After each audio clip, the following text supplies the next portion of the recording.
Hello guys, welcome back to our channel deep sea. मेरा नाम है मुशाहिद खान और आज हम लोग एक बहुत सेंसिटिव टॉपिक के बारे में बात करने जा रहे हैं जिसका नाम है डिप्रेशन। आजकल की यूथ और ये जो जनरेशन है ये इस डिसऑर्डर से बहुत ज़्यादा जूझ रही है। कभी रिलेशनशिप्स के इश्यूज होते हैं, कभी फैमिली में इश्यूज होते हैं। तो आज हम इसी टॉपिक के बारे में थोड़ा और आगे जानेंगे। हमारे साथ जो हमारे बहुत एक ख़ास गेस्ट हैं, डॉक्टर अली अब्बास, वो इस चीज़ के बारे में आपको थोड़ा सा और बताएंगे। चलिए इसके बारे में बात करते हैं। क्या आपको मिलवाते हैं। तो वेलकम बैक सर, आपका बहुत बहुत स्वागत है। आप हमारे आपने अपने बिजी टाइम से आप हमें वक्त दे रहे हैं इतना। Oh, thank you so much, guys. I am very thankful to Mushahid sir. He is he has a very busy schedule and he is a professor in an engineering college. तो अपने busy schedule से time निकाल के आज हम लोग podcast record कर रहे हैं। तो मैं बहुत शुक्रगुजार हूँ मुशाहिद सर का कि उन्होंने इतना कीमती टाइम निकाल के हम लोगों को इतने मतलब सेंसिटिव इशू पे बात करने के लिए सर अपना वक्त दे रहे हैं। सो एक्चुअली डिप्रेशन ये एक बहुत सेंसिटिव इशू है। आजकल की जो यूथ है दैट इज मुझे लगता है कि इस टाइम 90% यूथ जो है वो क्लिनिकल डिप्रेशन से जूझ रही है। निम्हांस इंडिया की सबसे बड़ी साइकेट्रिक बॉडी है, उसका डेटा है कि आज इंडिया में अप्रॉक्स 75% लोग जो हैं वो डिप्रेशन का शिकार हैं और 95% लोगों की ज़िंदगी में एपिसोड आता है। हालांकि जो डेटा है वो 100% का है, लेकिन मैं 5% का गैप छोड़ रहा हूँ। उसका रीज़न ये है कुछ लोग जो मतलब मेडिकल कम्युनिटी से बिलोंग करते हैं, कुछ काउंसलर्स हैं या जिन लोगों को डिप्रेशन हैंडलिंग की टेक्निक्स पता हैं, तो उनके लिए मैं 5% का गैप छोड़ रहा हूँ। बट 100% लोगों की ज़िंदगी में कभी ना कभी डिप्रेशन का एपिसोड आता है। अब बेसिकली लोग मुझसे पूछते हैं कि जो डिप्रेशन के सिम्टम्स हैं वो क्या हैं, हम लोग कैसे आइडेंटिफाई कर सकते हैं कि डिप्रेशन क्या है। तो डिप्रेशन के जो बेसिकली सिम्टम्स हैं उसमें जो पहला सिम्टम आता है दैट इज सैडनेस। अगर किसी इंडिविजुअल को विदाउट एनी रीजन सैडनेस महसूस हो रही है और कोई इंसान जो है वो बिना किसी कारण के सैडनेस महसूस कर रहा है और लॉन्ग टाइम तक सैडनेस महसूस कर रहा है, तो डिप्रेशन का पहला सिम्टम है। दूसरा सिम्टम है इरिटेबिलिटी, यानी इंसान इरिटेशन फील कर रहा है। आपने देखा होगा आजकल पढ़ाई की वजह से बच्चे चिड़चिड़े हो जाते हैं, पेरेंट्स से झगड़ने लगते हैं, बात बात पे गुस्सा करने लगते हैं। तो इरिटेशन इरिटेशन जो है डिप्रेशन का दूसरा सबसे इम्पॉर्टेंट सिम्टम है। और जितनी जल्दी हम लोग अर्ली स्टेज में इसको रिकॉग्नाइज कर लेंगे उतना अच्छा है।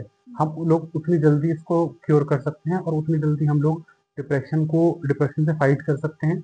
और बेसिकली इसका जो ट्रीटमेंट है वो आसान होता है अर्ली स्टेज में। तीसरा सिम्टम होता है इसका फीलिंग ऑफ गिल्ट। कई बार लोगों के ज़िंदगी में, लोगों की लाइफ में फीलिंग ऑफ गिल्ट आ जाती है कि यार मैंने मतलब मैं अपनी फैमिली के लिए कुछ कर नहीं पाया। कोई मदर सोच सकती है कि मैं अपनी एक अच्छी माँ नहीं हूँ, मैं अपने बच्चों के लिए कुछ इतना कर नहीं पाई। एक फादर सोच सकते हैं कि मैं अपने बच्चों के लिए कुछ इतना नहीं कर पाया। तो फीलिंग ऑफ गिल्ट अगर लॉन्ग टाइम तक फीलिंग ऑफ गिल्ट आ रही है किसी इंसान के मन में, तो ये भी डिप्रेशन का एक बहुत इंपॉर्टेंट सिम्टम है। इसके अलावा निगेटिव थॉट्स, अगर किसी इंसान के मन में लगातार निगेटिव थॉट्स चल रही हैं तो ये भी डिप्रेशन का एक बहुत इंपॉर्टेंट सिम्टम है। इसकी वजह से कई बार इंसोम्निया हो जाता है। इंसोम्निया का मतलब है नींद नहीं आ रही।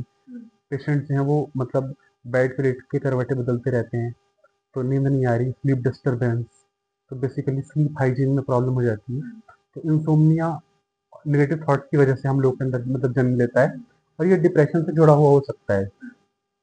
इसके अलावा एक सबसे इम्पॉर्टेंट चीज़ जो मतलब डिप्रेशन के पेशेंट में देखी जाती है वो है सुसाइडल थॉट्स। कई बार सेल्फ डिस्ट्रक्टिव थॉट्स और सुसाइडल थॉट्स अगर पेशेंट के मन में आ रही है तो ये डिप्रेशन का सबसे अलार्मिंग सिचुएशन है और इस सिचुएशन को कभी कभी नेगलेक्ट नहीं करना चाहिए। उसकी वजह यह है कि सुसाइडल थॉट्स अगर इंसान के मन में आ रही हैं तो ये जो है ये कभी भी इंसान सुसाइड कर सकता है। और बेसिकली जिन लोगों ने सुसाइड की है तो उसमें उनमें देखा गया कि उनमें या तो कभी ना कभी क्लिनिकल डिप्रेशन था या उन्होंने किसी इंसान से थॉट शेयर की थी कि मैं सुसाइड करने वाला हूँ। तो आजकल की यूथ जो मतलब इमोशनली इतनी ज़्यादा वीक है, हम लोग ईक्यू के बारे में मतलब इतना ज़्यादा अपडेटेड नहीं है। हमें हालांकि जब हम लोग स्कूलिंग में होते हैं तो आईक्यू के साथ साथ ईक्यू भी पढ़ाना चाहिए। ईक्यू का ऐसा टॉपिक है कि ईक्यू की भी एक प्रॉपर एजुकेशन इंसान को होनी चाहिए। तो ईक्यू में हम लोग इतना ज़्यादा वीक हैं, हमारा इमोशनल कोशेंट इतना ज़्यादा वीक है कि उसकी वजह से आजकल जो आप मतलब स्टूडेंट्स देखेंगे वो छोटी छोटी बात पे अगर मार्क्स कम आ गए तो सुसाइड कर लेंगे। किसी एग्ज़ाम में पास नहीं हो पाए, किसी सेमेस्टर में बैक आ गई तो उसकी वजह से सुसाइड कर लेंगे। दिल्ली में जो मुखर्जी नगर है वो सुसाइड का हब है। आप लोग मतलब रोज हम लोग देखते हैं कि एक नए केसेस सुसाइड के मतलब डेली हमें सुनने के लिए मिल जाते हैं। तो हमारे जो इमोशंस है, इतने ज़्यादा इमोशनली वीक अगर कोई इंसान है तो उसके डिप्रेशन में जाने के ज़्यादा चांसेस हैं। कोई इंसान अगर इंट्रोवर्ट है, अपने एक्सप्रेशन को खुल के लोगों के साथ शेयर नहीं कर सकता, तो ये भी मतलब एक बहुत बड़ा सिम्टम है कि वो इंसान जो है वो डिप्रेशन में हो सकता है। तो दीज आर द सिम्टम्स जिनके बारे में हम लोग मतलब हमें लगता है कि सोसाइटी को अवेयर होना चाहिए। और अगर आपके आसपास कोई ऐसा बंदा है जिसके अंदर ये सारे सिम्टम्स हैं, उसके अंदर नेगेटिव थॉट्स बहुत ज़्यादा आ रही हैं, स्लीप डिस्टर्बेंस है, कई बार वेट वेट में रिडक्शन हो जाता है, वेट में मतलब चेंजेस आ जाते हैं, कई बार वेट बढ़ भी जाता है। जो मतलब गर्ल्स होती हैं वो जब डिप्रेशन में होती हैं तो उनका कोई मीठा खाने का ज़्यादा मन करता है, स्वीट टूथ जिसको हम लोग बोलते हैं, तो उसकी वजह से वेट चेंजेस। और कई बार लॉस ऑफ एपेटाइट, कई बार भूख नहीं लगती डिप्रेशन में इंसान को। तो अगर आपकी मतलब खाने पीने की आदतों में बदलाव हुआ है, या फिर आपको मतलब नींद नहीं आ रही, इंसोम्निया है, या नेगेटिव थॉट्स ज़्यादा आ रहे हैं, सुसाइडल या डिस्ट्रक्टिव थॉट्स आ रहे हैं, तो फिर ये डिप्रेशन के बहुत इंपॉर्टेंट सिम्टम्स हैं, इनको कभी भी नेगलेक्ट नहीं करना चाहिए। डॉक्टर साहब, आपने हमें डिप्रेशन के सिम्टम्स के बारे में बताया, और जो कि ये आजकल बहुत ज़्यादा कॉमन हो गया है आजकल की यूथ में। अच्छा, मैं ये जानना चाह रहा था कि आप ये बताइए, डिप्रेशन के कारण क्या-क्या हो सकते हैं? डिप्रेशन क्यों हो सकता है? क्या-क्या कॉजेज़ हो सकते हैं इससे डिप्रेशन होने के? क्योंकि आजकल की यूथ इतना ज़्यादा, जैसे आपने बताया कि एग्ज़ाम में कम मार्क्स आ गए, उसको लेकर ही परेशान हो जाते हैं, वो डिप्रेस हो जाते हैं कि पता नहीं फैमिली वाले क्या सोचेंगे, मम्मा क्या सोचेंगी, फादर मेरे क्या सोचेंगे। तो उसके और क्या-क्या रीज़न्स हो सकते हैं कि डिप्रेशन इतना ज़्यादा स्प्रेड हो रहा है? एक डिसऑर्डर बाद में जो जैसा कि आप बता रहे थे कि बीमारी बन जाता है बाद में। तो थैंक इसके you so much sir for this wonderful question. Actually जो डिप्रेशन के कॉजेज हैं उनमें जो सबसे पहला कॉज है दैट इज जेनेटिक टेंडेंसी। अगर किसी इंडिविजुअल के पेरेंट्स ने मतलब पेरेंट्स में फादर या मदर किसी एक को कभी डिप्रेशन डिटेक्ट हुआ है तो उनके चाइल्ड में या उनके जो ऑफस्प्रिंग्स हैं उनमें डिप्रेशन के चांसेस ज़्यादा होते हैं। दूसरा है कि आपका एटमॉस्फेयर, आपके एटमॉस्फेयर में अगर कोई ऐसी मतलब आप किसी नेगेटिव एटमॉस्फेयर में सर्वाइव कर रहे हैं, फैमिली मेंबर में कोई इंसान जो है वो बार बार आपको ताने देता है कि तुम ये नहीं कर पा रहे, ये नहीं कर पा रहे, नेगेटिव थॉट्स ज़्यादा सुनने को मिलते हैं, तो वो भी डिप्रेशन का एक कॉज हो सकता है। तीसरा कॉज है कि अचानक सडनली मतलब ये देखा गया है कि हस्बैंड वाइफ में डाइवोर्स के बाद कोई ऐसी लाइफ में कोई ऐसा स्ट्रेसर है कि फॉर एग्जांपल हस्बैंड का या वाइफ का डाइवोर्स हुआ है, तो उनमें डिप्रेशन डिटेक्ट किया जाता है बेसिकली। या फिर कोई ऐसी सिचुएशन, कोई ऐसा ट्रिगर, जैसे स्टूडेंट्स ने कई बार मार्क्स कमाने के बाद, या फिर मतलब स्टडी में परफॉर्मेंस अच्छी नहीं चल रही, या कोई सडन किसी आपने मतलब अपने किसी रिलेटिव को खो दिया, sudden loss of your dear ones, किसी आपके मतलब किसी लव्ड वंस की या किसी डियर वंस की अचानक डेथ हो जाती है, उसकी वजह से भी बहुत सारे लोगों में डिप्रेशन डिटेक्ट होता है। लेकिन सबसे इम्पोर्टेंट चीज़ ये है कि जितना अर्ली स्टेज में आप लोग इसको डिटेक्ट कर लेंगे तो इसके ट्रीटमेंट के चांसेस ज़्यादा आसान होते हैं, ट्रीटमेंट ऑप्शंस इजीली अवेलेबल हो जाते हैं। बट अगर डिप्रेशन बहुत लंबे टाइम तक चलता जाता है, बहुत लंबे टाइम तक रहता है, तो फिर साइकेट्रिस्ट को भी ज़्यादा कॉम्बिनेशन ऑफ ड्रग्स यूज़ करने पड़ते हैं, जिनका साइड इफेक्ट्स भी होता है। तो मैं हमेशा पेशेंट को यही राय देता हूँ कि अगर आपको डिप्रेशन का कोई सिम्टम लग रहा है तो आप बिना मतलब बिना किसी झिझक के or without any hesitation you must consult a psychiatrist, you can consult a psychologist or even a good counselor। Good counselling से भी कई बार डिप्रेशन को रिजॉल्व करने में बहुत हेल्प मिलती है। काउंसलिंग में जो सबसे अच्छी इसकी थेरेपी है, तो वो कुछ ही टाइम में, बहुत कम समय में, बहुत कुछ ही हफ्तों में डिप्रेशन को मतलब क्योर करने में बहुत हेल्पफुल है। डॉक्टर साहब, आपने जैसे जिस तरह से आपने इसके डिप्रेशन के रीज़न्स बताएँ, क्या-क्या रीज़न्स हो सकते हैं। तो मैं ये जानना चाह रहा था कि क्या डिप्रेशन एक मानसिक बीमारी है? शरीर पर भी इसका असर पड़े, जैसे मिसाल के तौर पर फ़ालिस होता है या पैरालिसिस जिसको बोलते हैं। जैसे वो सडन अब आपका आधा बॉडी काम करना बंद कर देता है, या आपका हाथ काम करना बंद कर देता है। तो इस तरह की भी कोई बीमारी है? आप इसके बारे में और बताएँ थोड़ा-सा मुझे। Wonderful question. एक्चुअली डिप्रेशन वैसे तो एक साइकोलॉजिकल प्रॉब्लम है, बट कई बार इसके बॉडी पे भी इफेक्ट्स देखने के लिए मिलते हैं, इसलिए हम इसको साइकोसोमैटिक डिसऑर्डर कहते हैं। मीन्स कोई ऐसी मतलब साइकोलॉजिकल बीमारी जिसके बॉडी पे इफेक्ट्स देखने के लिए मिल रहे हैं, उसको हम लोग साइकोसोमैटिक बोलते हैं मेडिकल टर्म में। तो डिप्रेशन को एक साइकोसोमैटिक डिसऑर्डर का दर्जा दिया गया है क्योंकि लॉन्ग टर्म में इसके इफेक्ट्स जो हैं बॉडी में सामने आने लगते हैं। तो वो इफेक्ट्स क्या हैं उसमें सबसे पहला इफेक्ट है लेथार्जी। अगर कोई इंसान जो है वो बहुत ज़्यादा लंबे टाइम से डिप्रेशन में है, तो उसको वीकनेस फील होने लगेगी, उसका किसी काम में मन नहीं लगेगा, वो प्रोक्रेस्टिनेशन ज़्यादा उसको मतलब महसूस होने लगेगा। तो लेथार्जी सबसे पहला।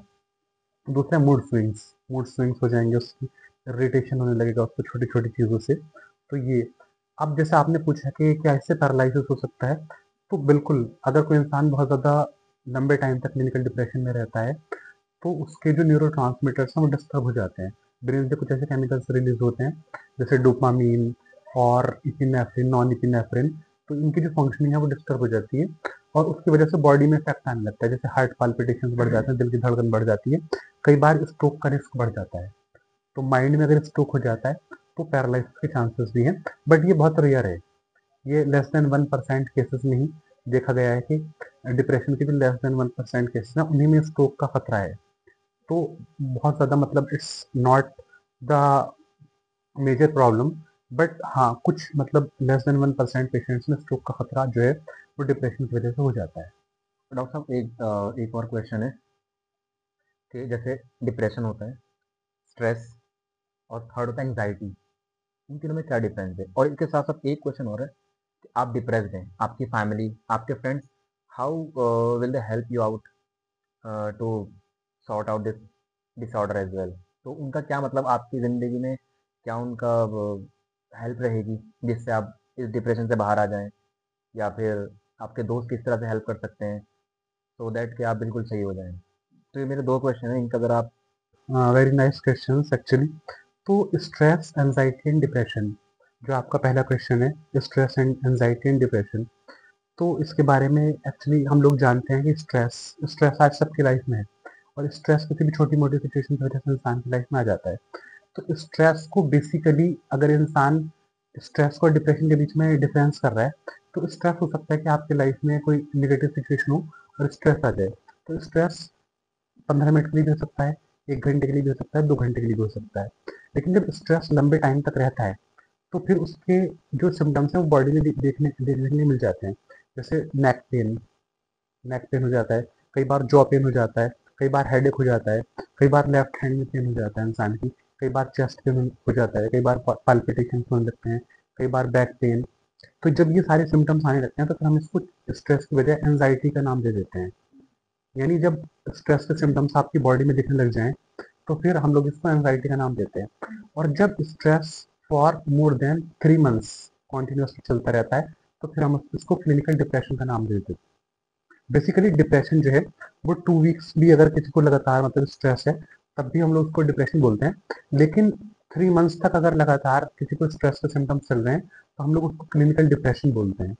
क्लिनिकल डिप्रेशन का मतलब ये है कि फिर आपको मेडिकल इमरजेंसी की जरूरत है, फिर मेडिकल इंटरवेंशन होना चाहिए, and you must consult a doctor, you must consult a psychiatrist, you must consult a psychologist, and किसी भी आप मतलब एक मेडिकल प्रोफेशनल की हेल्प ले सकते हैं। तो इसमें बेसिकली सबसे इम्पोर्टेंट चीज़ है कि स्ट्रेस इंसान की लाइफ में किसी भी स्ट्रेसर की वजह से आ सकता है, किसी भी ट्रिगर की वजह से आ सकता है।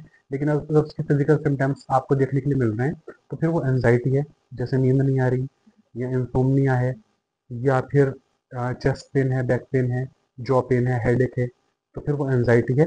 और अगर ये सिम्टम्स लगातार 3 महीने तक चल रहे हैं, तो फिर ये क्लिनिकल डिप्रेशन है।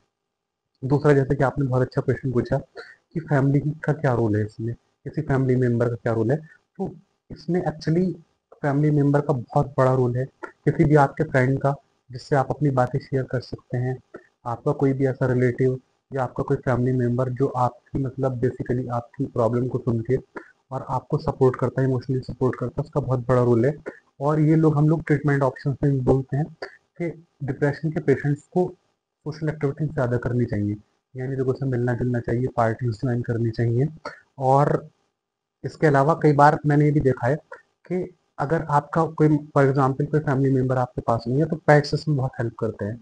जो यूएस में मतलब बेसिकली जो डिप्रेशन के पेशेंट्स होते हैं, तो उनको सलाह दी जाती है कि आप किसी पेट्स के साथ रहें, मतलब अकेले बिल्कुल ना रहें, क्योंकि अकेलेपन से डिप्रेशन बढ़ता है, डिप्रेशन की बीमारी बढ़ती है, प्रॉब्लम्स, इसके जो सिम्टम्स हैं वो और ज़्यादा वर्स हो जाते हैं। तो किसी पेट के साथ रहें आप, या कोई भी आपके पास कोई भी मतलब आपका फ्रेंड, कोई आपका मतलब स्पाउस, लाइफ पार्टनर हमेशा आपके साथ रहना चाहिए। या अगर लाइफ पार्टनर आपके साथ नहीं है तो फिर कोई भी आपका मतलब फ्रेंड, क्लोज फ्रेंड या कोई भी ऐसा पर्सन जो आपको इमोशनली सपोर्ट कर सके वो आपके साथ होना चाहिए। तो जैसे कि डॉक्टर साहब ने हमें बताया अभी, स्ट्रेस, देन उसकी second stage anxiety and third stage depression बन जाता है। तो इसी के चलते मैं एक क्वेश्चन और आपसे पूछना चाहूँगा कि जैसे आजकल की यूथ बहुत ज़्यादा सोशल मीडिया, मतलब सोशल मीडिया को ही अपनी दुनिया समझती है। सोशल मीडिया के लिए ही, मतलब उनको ऐसा लगता है कि यही हमारी दुनिया है, बस हम इसी में मतलब सिमट के रहने वाले हैं। तो आपको क्या लगता है कि social media can be a reason for the depression? और अगर है तो उसको हम किस तरह सही कर सकते हैं? अगर एक इंसान की लाइफ में, मैं दूसरा क्वेश्चन आपको पूछ रहा हूँ, अगर एक इंसान डिप्रेस हो जाता है तो उसको हम किस तरह से ठीक कर सकते हैं? क्या क्या उसके उपाय रहने वाले हैं? हाँ बिल्कुल सर, बहुत अच्छा आपने क्वेश्चन पूछा कि सोशल मीडिया का एक्चुअली इसमें क्या रोल है। तो मैं एक्चुअली बताना चाहूँगा कि इसमें सोशल मीडिया का बहुत ज़्यादा रोल है।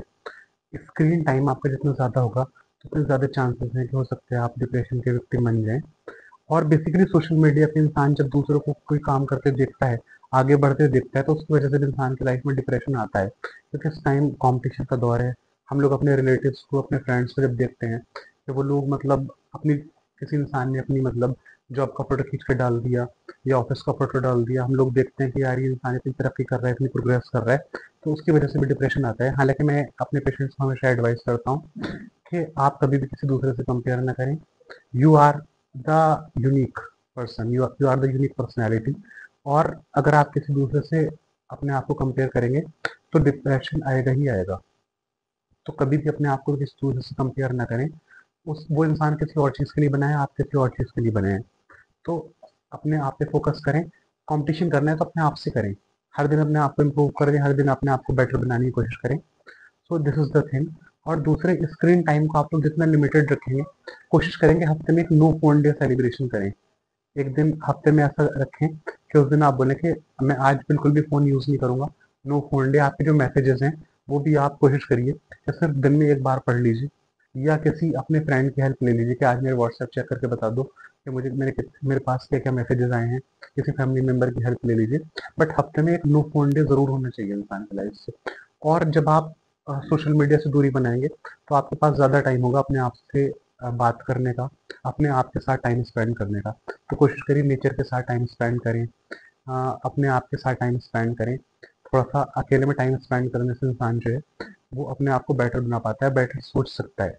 तो बेसिकली मैं सब लोगों को ये एडवाइस करता हूँ कि सोशल मीडिया और स्क्रीन टाइम को आप लिमिटेड रखें, और जितना ज़्यादा हो सके तो फ़ोन से दूर रहने की कोशिश करें। इसके अलावा एक इम्पॉर्टेंट चीज़ और है कि सोने से 1 घंटा पहले अगर आप अपने फ़ोन को बंद कर दें, या फिर आप जो है वो स्लीप मोड ऑन कर दें, तो ज़्यादा बेटर है। उसकी वजह ये है कि सोने से 1 घंटा पहले जब आप लोग स्क्रीन से दूर रहते हैं तो स्क्रीन से कुछ ऐसे हार्मफुल रेडिएशन निकलते हैं जो हमारे माइंड को मतलब डिस्ट्रैक्ट करते हैं। उसकी वजह से इंसोम्निया की प्रॉब्लम ज़्यादा बढ़ रही है। तो सोने से पहले आप लोग अपना स्क्रीन टाइम कम कर दें। 1 घंटा पहले, सोने से 1 घंटा पहले और सोने मतलब उठने के 1 घंटा बाद तक कोशिश करें कि फ़ोन न छुएं। और उसके बाद ही जब 1 घंटे के बाद आप पूरा अपना मतलब अपना डेली रूटीन स्टार्ट कर लें तभी आप फ़ोन को हाथ लगाएं। सो ये एडवाइस मैं हमेशा अपने पेशेंट्स को रेकमेंड करता हूँ। And this is very important that you maintain some gap with the phone. And इसी की वजह से आज चिल्ड्रन भी बहुत सारे, मैं देख रहा हूँ कि बहुत सारे चिल्ड्रन जो हैं वो फ़ोन्स के एडिक्ट हो गए हैं। एडिक्टेड हो क्योंकि अपने पेरेंट्स को देखते हैं कि हमारे पेरेंट्स जब ज़्यादा फ़ोन यूज़ कर रहे हैं, हर टाइम फ़ोन यूज़ कर रहे हैं, तो उनको भी लगता है कि बहुत कोई अच्छी चीज़ है। तो अगर आप लोग फ़ोन से मतलब दूरी बनाएंगे, फ़ोन को कम यूज़ करेंगे, तो आपके चिल्ड्रन भी वैसे बिहेव करेंगे। So this is the advice I give to all my. तो जैसे आप लोग को इसके क्या क्या डॉक्टर साहब ने आपको एडवाइस दी, इतनी अच्छी एडवाइस दी, मतलब आप 1 घंटा पहले फ़ोन को अगर रख देंगे तो रेडिएशन से बचेंगे। जब रेडिएशन से बचेंगे तो जाहिर सी बात है आपको नींद भी बहुत प्रॉपर तरीके से आप नींद ले पाएंगे। तो थैंक यू डॉक्टर साहब, आपने अपने बिजी स्केड्यूल से हमें इतना टाइम दिया। एंड जैसे कि सर ने अभी एक एडवाइस दी है कि आप लोग किस तरह से इससे और बच सकते हैं। तो थैंक यू सो मच, और ऐसे ही हम आपको मिलेंगे अपने नेक्स्ट एपिसोड के साथ।